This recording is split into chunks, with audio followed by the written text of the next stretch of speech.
Hello everyone, so I'm back and I'm going to talk about Spider-Man Far From Home in this spoiler review. Now this review will have spoilers, this video will have spoilers, so if you haven't seen it, and I suggest you then watch the movie and then come back and watch this because the movie does do best, and I think you'll enjoy it best if you don't know what's going to happen in the movie. So without further ado, let's get started. So I'm going to kind of talk about the characters and stuff as seen on the screen right now.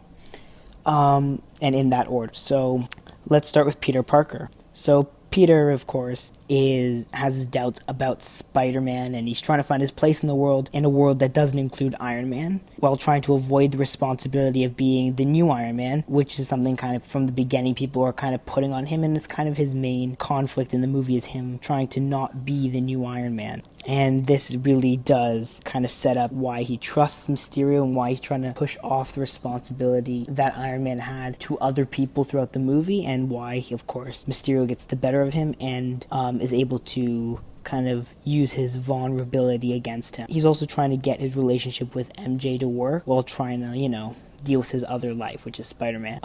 Brad is also another little part of this that's a bit of a conflict, and because of course he's trying to get MJ and Brad's there as well, and Brad isn't nice.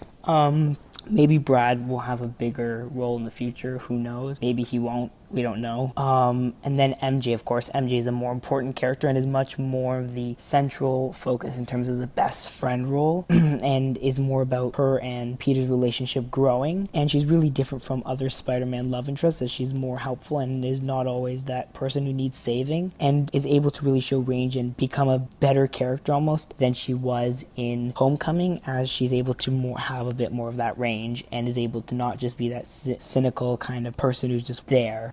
Ned, of course, takes a less important role and takes a back seat because MJ is really that person whose relationship Peter's trying to grow. While in Homecoming, Peter and Ned kind of had that relationship kind of grow. Although Ned does grow a little bit with his short relationship with Betty, he's not really there that much, and he's not that critical, and he's not really in the movie either for humor like he was in Homecoming and Infinity War, where he's just kind of there to be for the laughs. And then Mysterio. Mysterio is a very interesting villain because he's a really good villain, and he's got a very important story, and Jake Gyllenhaal did an amazing job in terms of the acting. He really sells the hero act at the start of the movie and then really sells the villain act in the end, and I think that's something which really helped. I also think that basically everything about how Mysterio was brought about by Iron Man was really well done, and I think that was really good in terms of the way how it progressed the story, and even how at the beginning he kind of paints Nick Fury as the bad guy because he's kind of like, look, I'm on your side, I understand, and he used that, of course, to get the better of Peter. Next, of course, we have the effects of the snap. Now, this movie really did show us our first look at the actual effects of the snap on people and live after the snap, because Endgame kind of ended right after the snap was reversed, and we didn't get to see life after the snap that much. And I think this really showed us everything. They even called it the blip.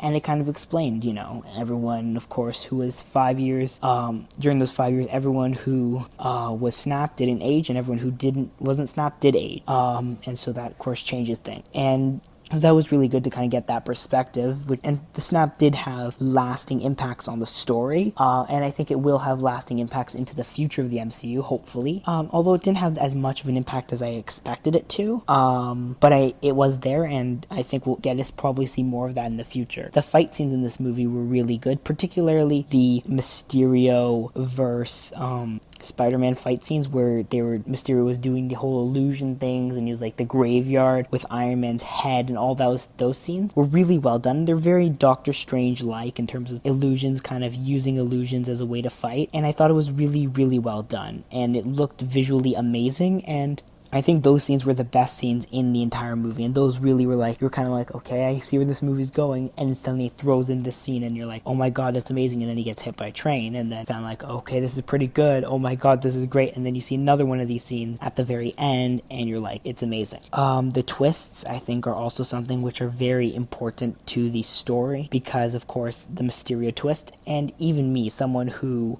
of course, knew Mysterio was going to be evil, was really sold on the fact that he was a good guy, guy, and they did a really good job at kind of making him seem like a good guy, but at the same time not kind of taking it out of left field and just saying, ha, he's evil, but actually having a reason for it. And I'm going to kind of, when I talk about villains next, I'll kind of talk more about the reasoning and kind of how Spider-Man probably has the strongest villains in the entire MCU, consistently strong, and the reason I think that is. But the twists, of course, were really well done, and the way they were able to use, of course, the kind of illusion aspect of Mysterio to show the twist and to make the twists kind of surprising, which I really liked. Especially, like the Edith twist, and all that stuff. Next, of course, is the villains. So villains, and when I say villains, I mean more specifically Mysterio and his little gang of people.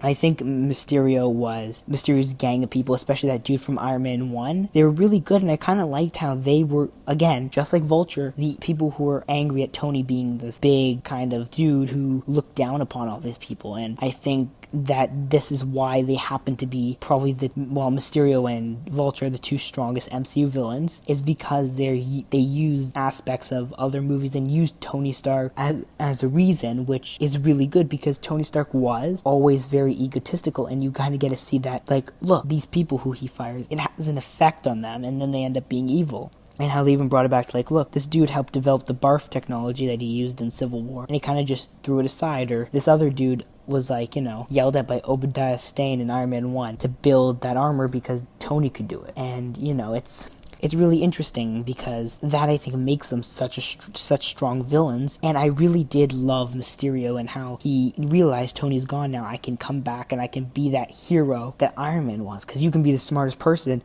but no one will listen to you unless you're, wearing capes and stuff. And I think that was really good, and how they all kind of banded together, again, to stop, to try to take vengeance upon Iron Man and kind of ruin his vision. And I think this is why, even more so now, Norman Osborn would make perfect sense for a villain for Spider-Man 3, because, of course, you could play again into that whole aspect of Tony Stark ruining people's lives. And then the tech in this movie. Now, Mysterio, of course, had his tech. Spider-Man had some new suits. And so I kind of want to talk about all that in this, because, of course, the tech, I think, was a very essential part of the movie, like Edith, which is the first piece of technology I wanted to talk about. And it's really cool how, of course, Edith exists, and for Peter, and how, it's really just shows how Tony Stark is the heart and soul of the Spider-Man movies, even if he's gone in the MCU and he isn't in them. And I think that really does show how powerful of an influence he had on the MCU and how he had Spider-Man as a whole. On top of that, the Mysterio technology is really cool, and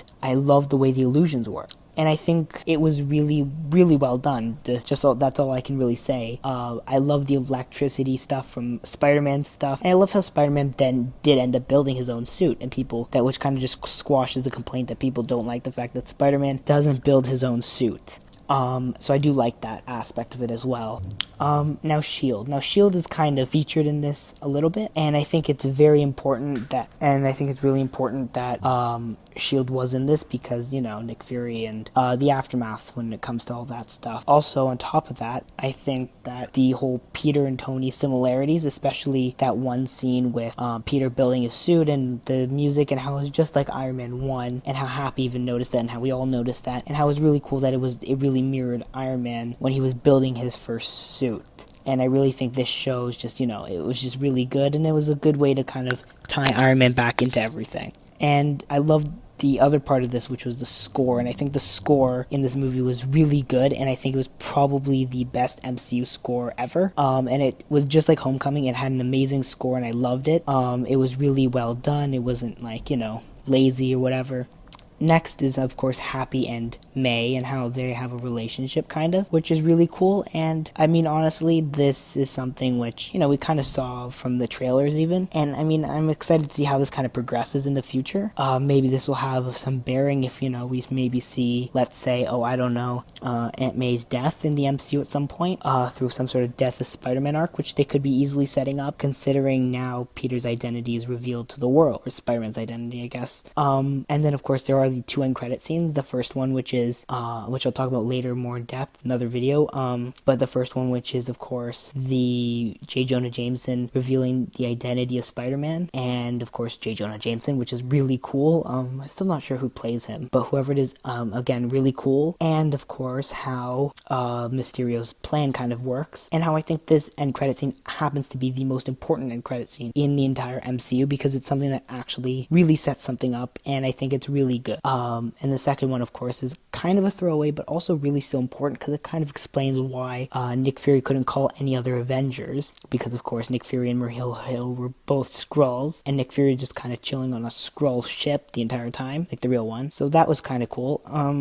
But yeah, I mean, I can't wait to see more about Spider-Man and kind of what happens and the effects of this movie on the MCU. It's kind of sad that with Black Widow and Eternals and Shang-Chi probably being the next 3 movies that Marvel will release, it's kind of disappointing that we won't. It'll be a bit of time still before we actually get a resolution to what happened at the end of Spider-Man, but of course it's exciting to wait and see.